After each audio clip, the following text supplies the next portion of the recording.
My brothers and sisters, we are speaking about the ayat. The ayat, the verses and the signs of Allah subhanahu wa ta'ala.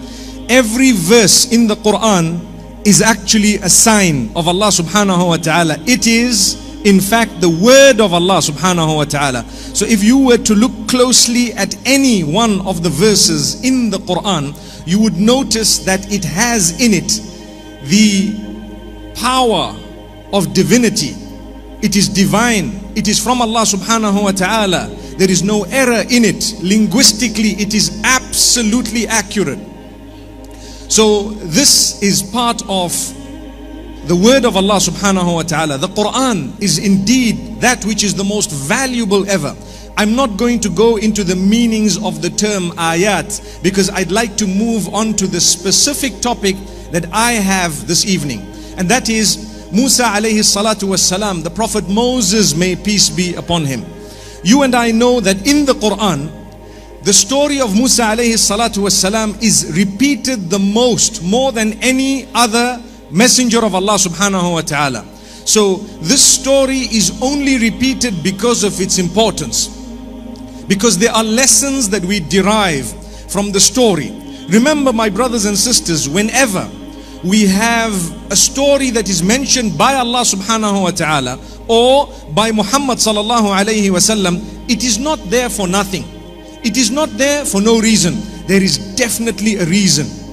There are definitely lessons that we need to derive from that beautiful story. Not just one, but so many. It definitely affects us. It applies within our lives in so many different ways. Sometimes we don't know. We just read them as bedtime stories. You know, they say Noah had an ark, may peace be upon him, and he took in the animals. They went in 2 by 2 and so on. And we make it into a little story and the children say, wow. Even the adults, they say, oh, that must have been interesting, you know.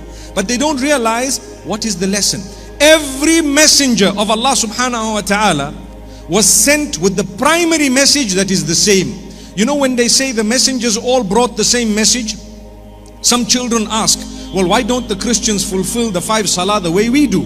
If all the messengers brought the same message, why is halal and haram different from Judaism and Islam? The reason is you haven't understood the meaning of the same message. When it comes to aqidah and belief, they all brought the same message. When it comes to the details of how to live or jurisprudence or the sharia, it differed with the differing of time, with the changing of time, such that at the moment the sharia that we have of Muhammad sallallahu alayhi wasallam is the only one that is actually applicable right to the end of time.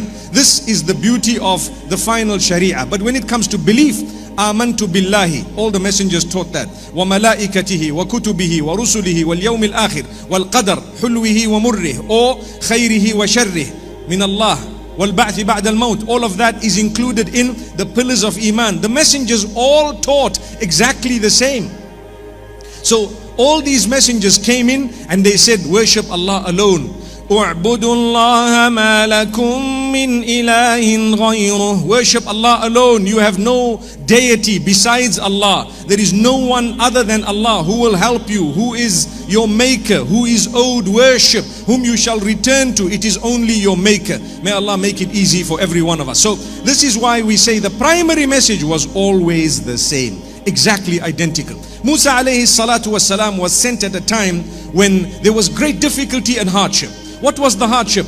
This man, the Pharaoh, the Fir'aun, remember there were so many pharaohs. Just like the term Najashi, you know, we've heard about Najashi, the Negus of Abyssinia. The term Najashi refers to any ruler of Abyssinia. There were so many Najashis. But the one whom Ja'far ibn Abi Talib radiyallahu anhu spoke to, according to the narrations, his name was Ashama.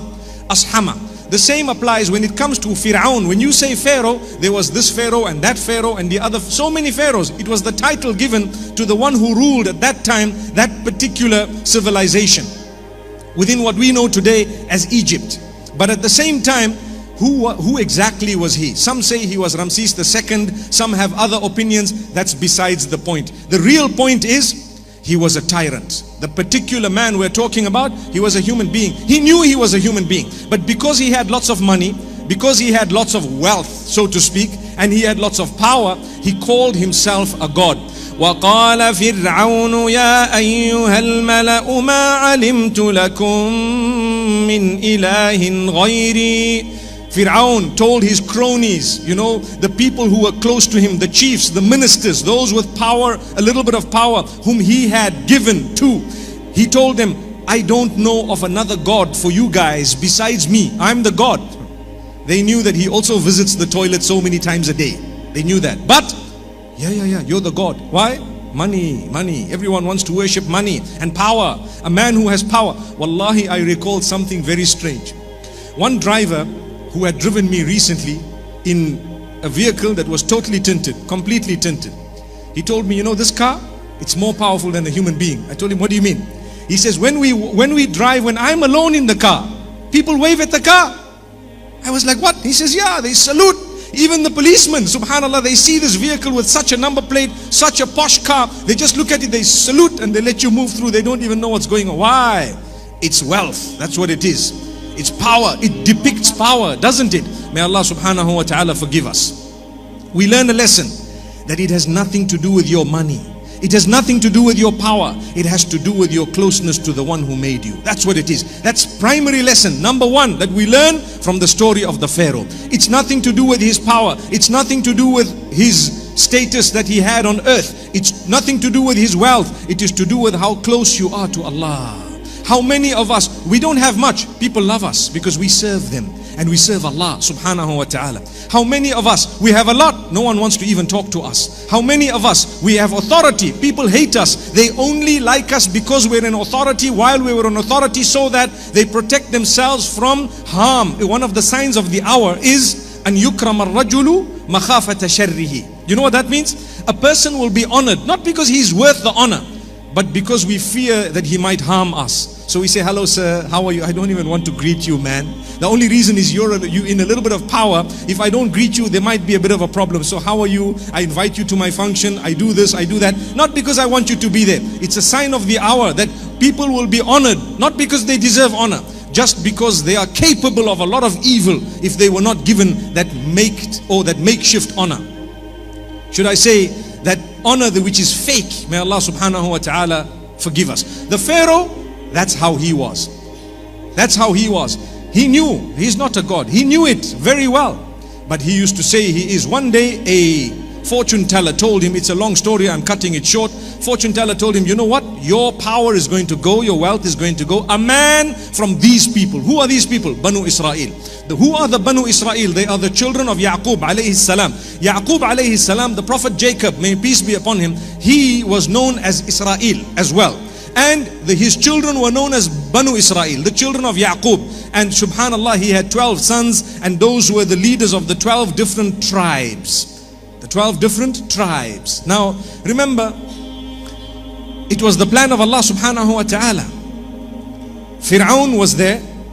The people of Israel, the children of, meaning the progeny, the offspring of Yaqub alayhi salatu wasalam, they were oppressed. And they were oppressed in a way that their land was usurped from them. And at the same time, Musa alayhi salatu wasalam, the prophet Moses, may peace be upon him, was to be sent by Allah in a unique way. What was that unique way? This fortune teller says, someone is going to come and he's going to upseat you. He's going to uproot your entire dynasty. How can that happen? I'm a powerful man. I need to sort it out. He says, well, he's going to be born one of the years, the odd years. He says, I'll kill all of them. I'll kill all of their children. So according to the narrations, he used to, in fact, according to verses of the Quran, Inna Fir'auna ala fil ardi. Fir'aun, he used to think he was high on earth. What did he used to do? Allah subhanahu wa ta'ala says, وَجَعَلَ أَهْلَهَا شِيَعًا يَسْتَضْعِفُ طَائِفَةً مِّنْهُمْ يُذَبِّحُ أَبْنَاءَهُمْ وَيَسْتَحْيِي نِسَاءَهُمْ. He had created division amongst his people. The divide and rule policy? He had lifted some, he had brought close those who supported him, he threw back some just because they didn't consider him a god, etc. And he used to leave the females and he used to kill the male child. Soon as you're born, female, leave you. Male, you are going to threaten my position. So I don't need you here. Since I have the authority to eradicate you at birth, I eradicate. Astaghfirullah. This was the man. If he was a god, they wouldn't have been born. He would have been in control and in charge. But he was not the creator. He knew it. He had to kill after they were born, created by the real God, Allah subhanahu wa ta'ala. So it's reported that every second year he decided to do this, and he was doing it. Moses, may peace be upon him, was born the year that they were killing the children. So the mother was very, very, very, very saddened. And they kept him a big secret. And they kept him closed. And they were worried because they would take him as soon as they knew he was born, or some child was born from amongst Banu Israel. And what would happen? They would kill him. That's it. Ruthless, brutal. Brothers and sisters, another lesson we learn. When Allah wants you to get something, to achieve something, or to give you something, nobody can stop it. Even if the whole world is trying to block you from achieving something, they won't be able to do it. وَاعْلَمْ أَنَّ الْأُمَّةَ لَوْ اجْتَمَعَتْ عَلَىٰ أَنْ يَنْفَعُوكَ بِشَيْءٍ لَمْ يَنْفَعُوكَ إِلَّا بِمَا قَدْ كَتَبَهُ اللَّهُ لَكَ. Oh, لَنْ يَنْفَعُوكَ إِلَّا بِمَا قَدْ كَتَبَهُ اللَّهُ لَكَ. If the whole nation gets together to benefit you, they won't be able to benefit you except with that which Allah has written for you. And the opposite also is in the same hadith. وَلَوْ اجْتَمَعُوا عَلَىٰ أَنْ يَضُرُّوكَ بِشَيْءٍ لَمْ يَضُرُّوكَ إِلَّا بِمَا قَدْ كَتَبَهُ اللَّهُ عَلَيْكَ. رُفِعَتِ الْأَقْلَامُ وَجَفَّتِ الصُّحُفُ. The Prophet Muhammad sallallahu alayhi wasallam is telling us that if the entire ummah, the whole nation, gets together to harm you, they will never be able to inflict any harm upon you unless Allah has written it against you.